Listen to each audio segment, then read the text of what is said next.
시골 엄마가 보내준 반찬. 그거 하나 제대로 챙겨 먹는 게 뭐가 그리 어렵다고. 바쁘다는 핑계로 냉장고 구석에 밀어넣고 유통기한이 지났다는 남편 말만 믿고 무심코 내다 버렸습니다. 그런데 며칠 뒤 아파트 쓰레기장에서 발견한 건 엄마가 보낸 그 반찬통이었습니다. 정갈하게 씻어 비닐에 담겨 버려진 그 반찬통을 본 순간 알았습니다. 제가 버린 건 음식이 아니라 평생을 자식 위해 헌신해온 우리 엄마의 인생이었다는 것을.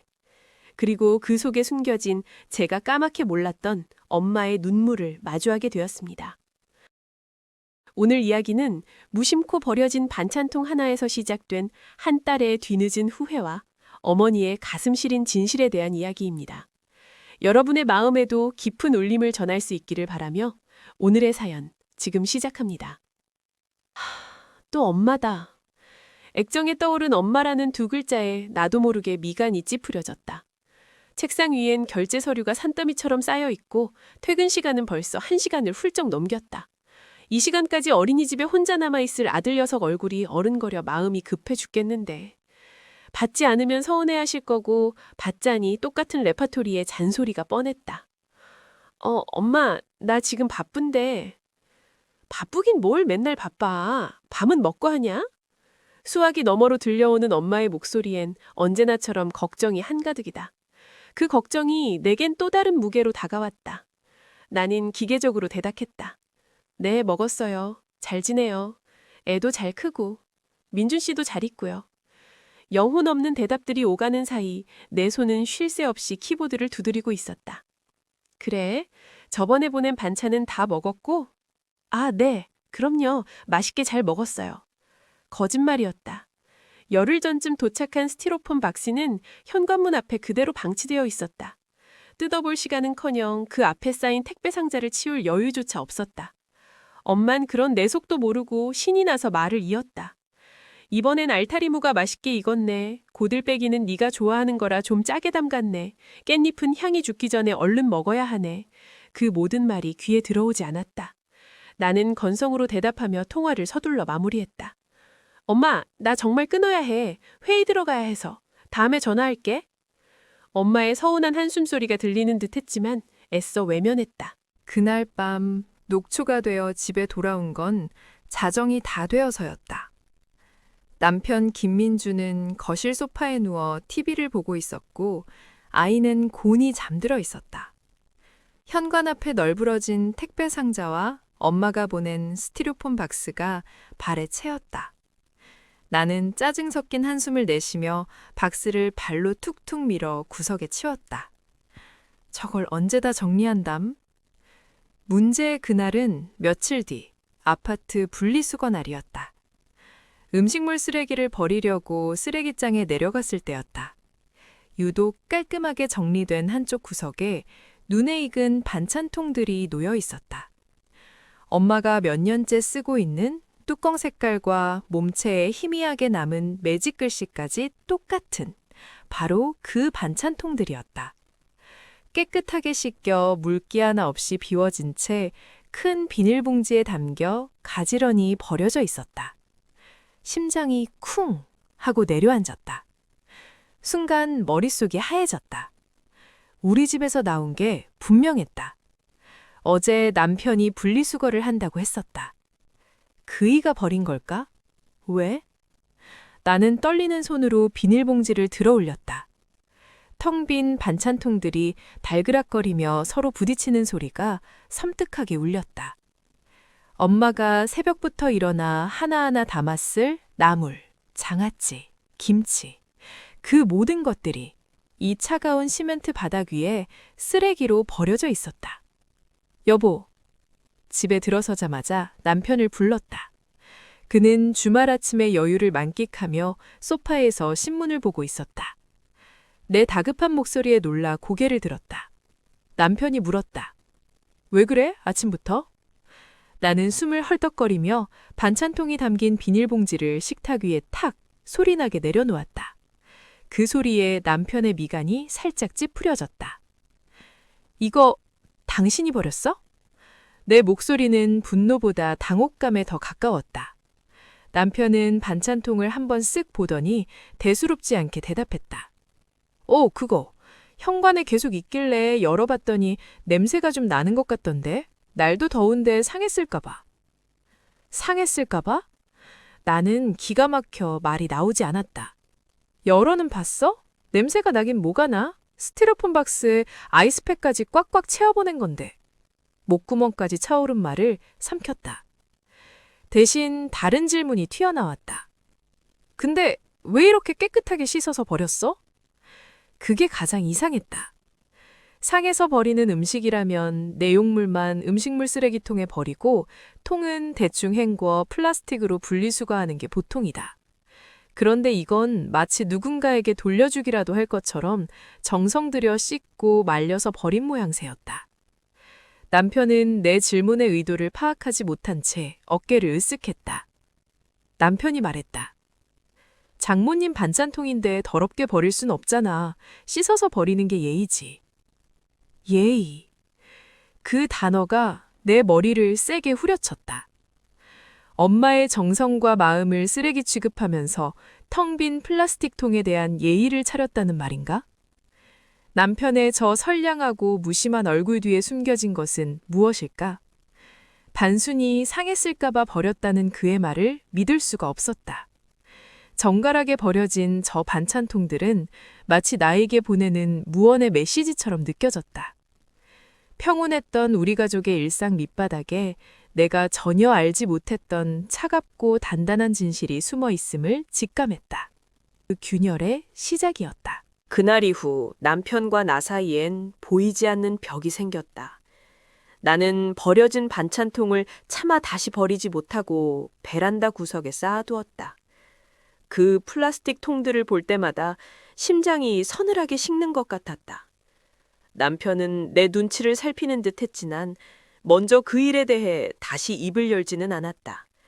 그는 정말로 그게 왜 그렇게 큰 문제인지 전혀 이해하지 못하는 것 같았다. 며칠을 끙끙 앓았다. 엄마에게 전화를 걸어 엄마, 혹시 민준 씨가 반찬 때문에 뭐라고 한 적 있어? 라고 물어보고 싶었지만 차마 입이 떨어지지 않았다. 무슨 말을 어떻게 시작해야 할까? 혹시라도 내 남편이 당신의 정성을 쓰레기 취급했다는 사실을 알게 되면 엄마는 얼마나 상처받을까? 나는 차라리 모든 것을 모르는 편이 낫다고 그렇게 스스로를 합리화하며 진실을 외면했다. 하지만 죄책감은 밤마다 악몽이 되어 나를 찾아왔다. 꿈속에서 나는 끝없이 설거지를 했다. 씻어도 씻어도 엄마의 반찬통은 더러운 채 그대로였다. 통 안에는 썩은 음식이 아니라 우리 가족의 웃는 얼굴이 담겨 있다가 이내 시커멓게 멍들어갔다. 식은땀을 흘리며 잠에서 깨면 옆에서 평온하게 잠든 남편의 얼굴을 차갑게 노려보곤 했다. 당신은 아무것도 모르지. 당신의 그 무심함이 내 속을 얼마나 까맣게 태우고 있는지. 그러던 주말 오후였다. 대청소를 하다가 결혼할 때 엄마가 억지로 주셨던 낡은 자개장을 정리하게 되었다. 버리자니 엄마 성화가 무섭고 두자니 집안 인테리어와 어울리지 않아 늘 골칫거리인 가구였다. 먼지 쌓인 서랍을 열자 빛바랜 앨범과 낡은 편지 뭉치들이 쏟아져 나왔다. 그 속에서 엄마의 손때 묻은 낡은 다이어리 한 권을 발견했다. 호기심에 첫 장을 넘겼다. 삐뚤빼뚤한 글씨로 나의 꿈이라고 적혀 있고 그 아래엔 선생님이라는 단어가 쓰여 있었다. 엄마가 선생님이 되고 싶어 했다는 건 처음 듣는 이야기였다. 한 장 한 장 넘길수록 거기엔 내가 전혀 몰랐던 젊은 시절의 엄마가 있었다. 교생 실습을 나가 아이들 앞에서 처음으로 수업하던 날의 설렘, 어려운 가정 형편 때문에 사범대 진학을 포기해야 했던 날의 절망, 그리고 나를 낳고 서연이 엄마로 사는 삶을 받아들이기로 결심한 날의 담담한 기록까지. 나는 한동안 멍하니 다이어리를 들고 앉아 있었다. 엄마에게도 나처럼 꿈이 있었고 포기해야만 했던 인생이 있었다는 당연한 사실이 새삼스럽게 가슴을 쳤다. 평생을 엄마로만 살아온 그 여자의 인생을 나는 얼마나 알고 있었을까? 다이어리 맨 뒷장, 낡은 편지 봉투 하나가 꽂혀 있었다. 봉투 안에는 편지 대신 수십 장의 영수증이 차곡차곡 정리되어 있었다. 반값 택배라고 적힌 빛바랜 영수증들이었다. 받는 사람은 모두 이서연, 바로 나였다. 날짜를 보니 10년도 더 된 것부터 최근 것까지 그 세월이 고스란히 쌓여 있었다. 엄마는 왜 이 영수증들을 버리지 않고 모아두었던 걸까? 이상한 점도 있었다. 영수증에 찍힌 금액은 늘 실제 택배비의 반 정도였다. 처음엔 할인 쿠폰 같은 걸 썼나 보다 하고 대수롭지 않게 넘기려 했다. 하지만 수십 장의 영수증 모두가 그랬다. 엄마가 나에게 반찬을 보낼 때마다 어떻게 매번 정확히 반값에 보낼 수 있었을까? 나는 남편을 불렀다. 여보, 이것 좀 봐. 엄마가 나한테 보낸 택배 영수증인데 이상하지 않아? 남편은 영수증 뭉치를 받아들고 잠시 살펴보더니 역시나 별일 아니라는 투로 말했다. 뭐가? 택배 회사에서 단골이라고 할인해줬나 보지. 시골 어르신들한테는 그런 거 잘해주잖아. 그런 걸까? 정말 그런 단순한 이유일까? 하지만 내 마음속의 의심은 사라지지 않았다. 엄마의 낡은 다이어리에서 느껴졌던 슬픔과 수십 년간 모아온 이 기묘한 영수증 뭉치, 그리고 정갈하게 버려졌던 반찬통. 이 모든 것들이 거대한 퍼즐 조각처럼 느껴졌다. 나는 아직 그 조각들을 어떻게 맞춰야 할지 몰랐지만 이 퍼즐의 마지막 조각을 맞추는 순간 내가 감당할 수 없는 진실과 마주하게 될 것만 같은 불길한 예감에 휩싸였다. 남편의 무관심은 그저 시작에 불과했다. 나는 어쩌면 엄마의 인생 전체를 외면하고 있었는지도 모른다. 주말 내내 영수증 뭉치를 손에서 놓지 못했다. 반값 택배. 그 네 글자가 머릿속을 떠나지 않았다. 결국 참지 못하고 나는 월요일 아침 회사에 병가를 냈다. 그리고 무작정 차를 몰아 엄마가 사는 시골집으로 향했다. 직접 물어봐야 했다. 더는 이 찝찝한 의문을 안고 살아갈 자신이 없었다. 몇 시간을 달려 도착한 시골집은 쥐 죽은 듯 조용했다. 엄마는 밭에 나갔는지 보이지 않았다. 툇마루에 걸터 앉아 엄마를 기다리는데 마당 한 구석에 쌓여있는 스티로폼 박스들이 문에 들어왔다. 나에게 반찬을 보낼 때 쓰는 바로 그 박스들이었다. 그런데 박스에 붙어있는 택배 운송장이 이상했다. 받는 사람 주소가 우리 집이 아니었다. 햇살 보육원. 낯선 이름이었다. 심장이 다시 불안하게 뛰기 시작했다. 나는 홀린 듯 그 박스들로 다가갔다. 박스 하나를 열어보니 안에는 얼마 전 엄마가 내게 보냈던 것과 똑같은 반찬통들이 들어있었다.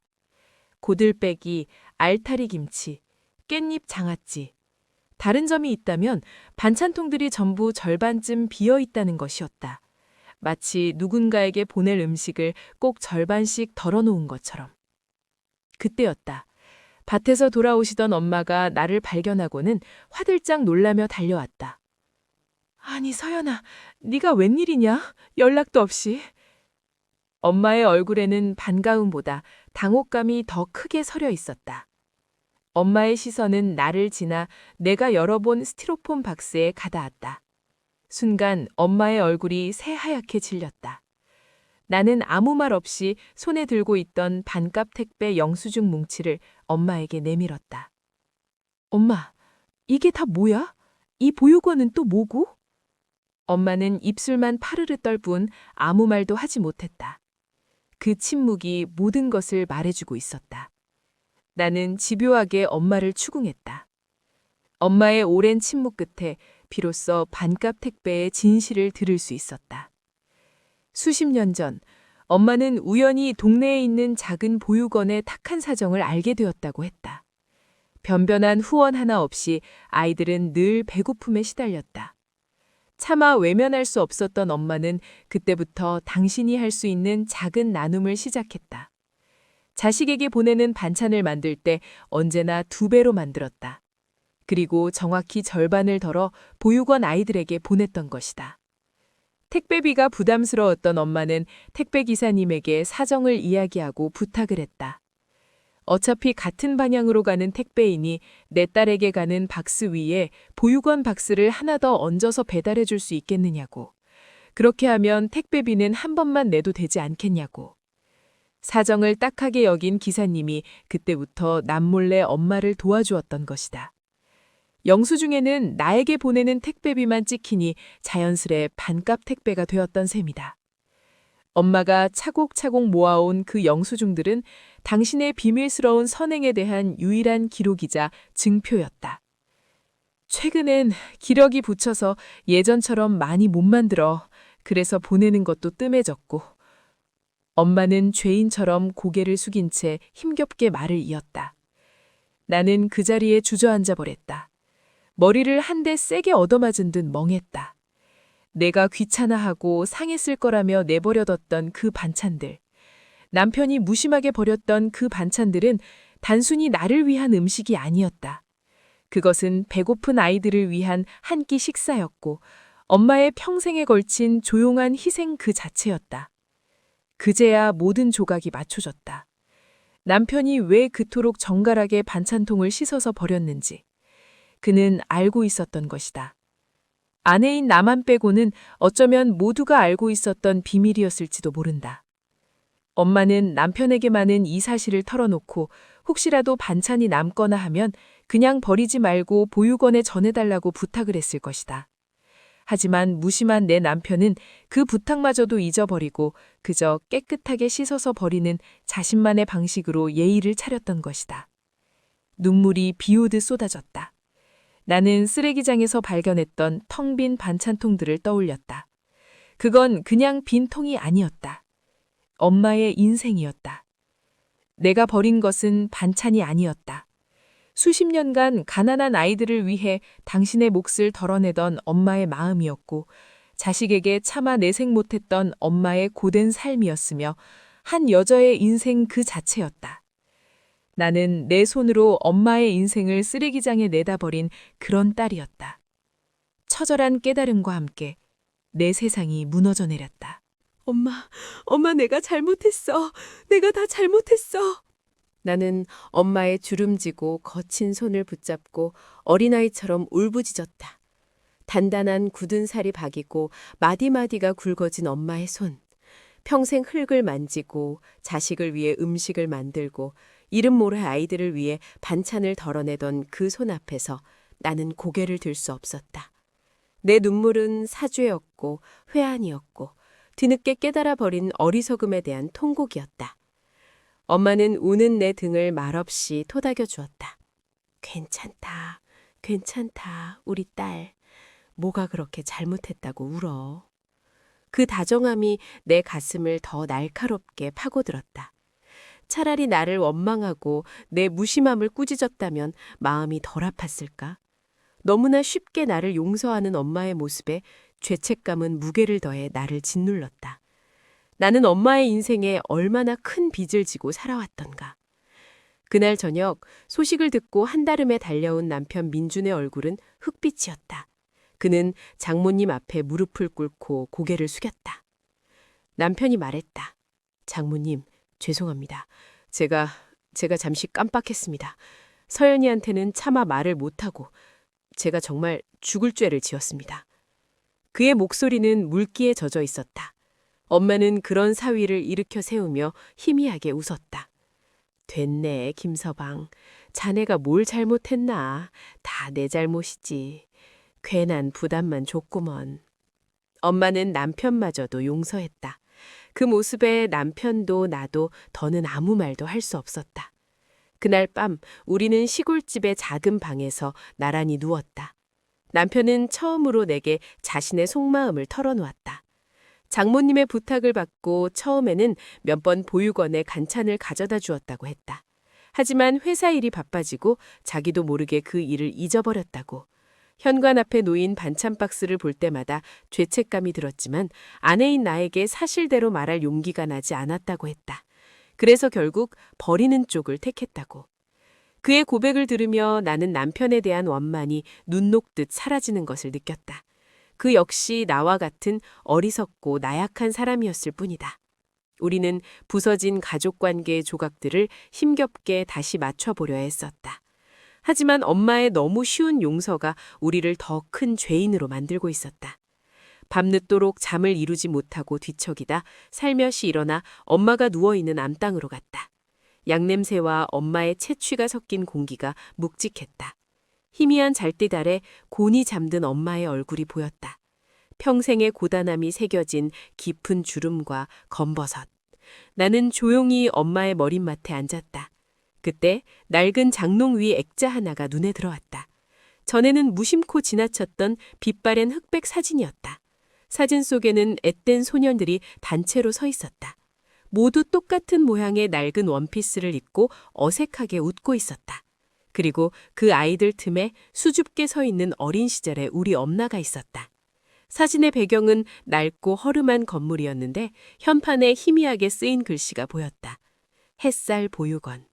심장이 멎은 것 같았다. 엄마가 수십 년간 반찬을 보냈던 바로 그 보육원이었다. 나는 떨리는 손으로 액자를 내려 사진 뒷면을 살펴보았다. 그곳에는 엄마의 어릴 적 이름과 함께 날짜 하나가 적혀 있었다.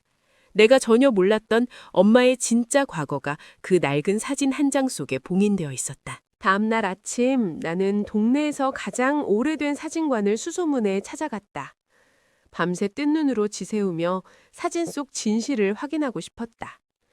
사진관 주인인 백발의 할아버지는 돋보기를 꺼내 들고 한참이나 사진을 들여다보더니 희미한 기억을 더듬어 이야기를 시작했다.